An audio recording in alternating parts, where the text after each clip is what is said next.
خاموشی، ایک ایسی خاموشی جس میں نہ وقت تھا، نہ زمین، نہ آسمان، صرف اللہ کا حکم۔ اور پھر ایک سوال جو صدیوں سے انسان کے وجود پر سایہ فگن ہے: انسان آخر کیوں اور کیسے پیدا کیا گیا؟ وہ کون سا لمحہ تھا جب مٹی نے سانس لی؟ وہ کون سا راز تھا جس پر فرشتے بھی ٹھہر گئے؟ آج ہم اس لمحے کی طرف لوٹتے ہیں جہاں سے انسان کی کہانی شروع ہوئی۔ تخلیق انسان اسلامی تاریخ کا سب سے بنیادی اور عظیم باب ہے۔ یہ صرف حضرت آدم علیہ السلام کی پیدائش کی کہانی نہیں، بلکہ انسان کے مقصد وجود کی وضاحت ہے۔ قرآن ہمیں بتاتا ہے کہ انسان کوئی اتفاق نہیں، یہ ایک منصوبہ تھا، ایک الہی فیصلہ، ایک ذمہ داری۔ آج کی یہ کہانی ہمیں اس پہلے نبی کی پیدائش تک لے جائے گی جس سے انسانیت کی نسل چلی اور جسے اللہ نے علم، عزت اور خلافت عطا کی۔ اللہ تعالیٰ نے فرشتوں کو مخاطب کیا: میں زمین میں اپنا ایک خلیفہ بنانے والا ہوں۔ یہ اعلان تاریخ کائنات کا پہلا موڑ تھا۔ فرشتوں نے حیرت سے سوال کیا: کیا آپ وہاں ایسی مخلوق بنائیں گے جو فساد کرے گی اور خون بہائے گی؟ اور اللہ کا جواب مختصر مگر فیصلہ کن: میں وہ جانتا ہوں جو تم نہیں جانتے۔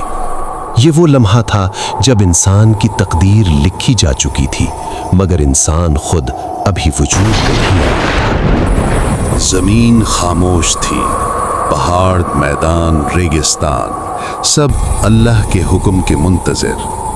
حضرت آدم علیہ السلام کی تخلیق کے لیے مختلف جگہوں سے مٹی لی گئی۔ حدیث کے مطابق یہ مٹی مختلف رنگوں اور کیفیتوں کی تھی، کہیں سخت، کہیں نرم، کہیں سیاہ، کہیں سرخ۔ اسی لیے انسان مختلف مزاجوں، رنگوں اور طبیعتوں میں پیدا ہوا۔ یہ محض جسم نہیں تھا، یہ انسان کی فطرت کا نقشہ تھا۔ مٹی کا ایک جسم تیار ہوا، ایک شکل مگر بے جان۔ قرآن کہتا ہے: اللہ نے آدم کو مٹی سے بنایا، پھر اسے ایک مدت تک چھوڑ دیا۔ فرشتے اس جسم کو دیکھتے، سوال اب بھی باقی تھا۔ پھر وہ لمحہ آیا جب اللہ نے اس قالب میں اپنی طرف سے روح پھونکی۔ ایک لمحہ، ایک سانس، اور مٹی زندہ ہو گئی۔ حضرت آدم علیہ السلام نے آنکھ کھولی۔ یہ انسان کی پہلی آنکھ تھی جو کائنات پر پڑی۔ زندگی کے فوراً بعد اللہ نے آدم کو علم عطا کیا، اسماء کا علم، چیزوں کی حقیقت، معنی۔ پھر فرشتوں کو حکم ہوا: اگر تم سچے ہو تو ان کے نام بتاؤ۔ فرشتے خاموش رہے۔ انہوں نے اعتراف کیا: ہمیں صرف وہی علم ہے جو تو نے دیا۔ اور آدم علیہ السلام نے وہ سب بیان کر دیا جو فرشتے نہ جانتے تھے۔ یہ اعلان تھا: انسان کی فضیلت کا راز طاقت نہیں، علم ہے۔ پھر آیا وہ لمحہ جو خیر اور شر کی سرحد بن گیا۔ اللہ نے حکم دیا: آدم کو سجدہ کرو۔ تمام فرشتے جھک گئے۔ اطاعت، عاجزی، مگر ایک تھا جو نہ جھکا: ابلیس۔ اس نے دلیل دی: غرور، خود کو بہتر سمجھنا، میں آگ سے ہوں، وہ مٹی سے۔ یہ پہلا تکبر تھا اور یہی انسان کا پہلا دشمن بنا۔ یہ وہ لمحہ تھا جہاں سے آزمائش کا سفر شروع ہوا۔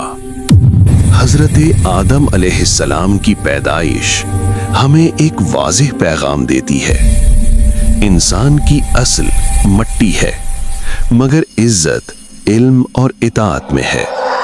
غرور انسان کو گراتا ہے اور عاجزی بلند کرتی ہے۔ آج کا انسان جب اپنی حقیقت بھول جاتا ہے تو آدم کی کہانی اسے دوبارہ یاد دلاتی ہے کہ وہ کیوں پیدا ہوا تھا: اللہ کی بندگی کے لیے، زمین کی اصلاح کے لیے۔ یہی تخلیق انسان کا اصل مقصد ہے۔